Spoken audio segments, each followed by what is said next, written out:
ভাই গোয়া ট্যুরের সব টিকিট কনফার্ম তো? আচ্ছা, আমি এই জাস্ট মায়ের থেকে পারমিশন নিতে যাচ্ছি। দেখিস একটু প্রার্থনা করেছি আমার জন্য। আজ হয় এপার নয় ওপার। এই সংসারে সারা জীবন জানটা জ্বলে গেল। আজ এটা করো, কাল ওটা করো, আজ এর আবদার, আজ ওর আবদার।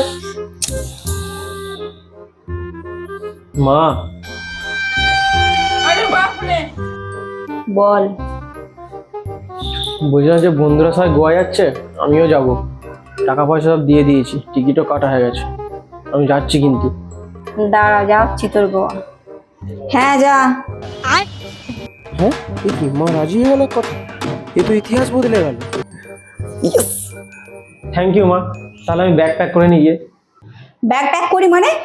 আমি তো ভাবলাম তুই আমাকে বলি গোয়ালে ঘুরে দিতে যাচ্ছি। গোয়া যাবি? ঠ্যাং ভেঙে ঘরে বসিয়ে রেখে যাবি।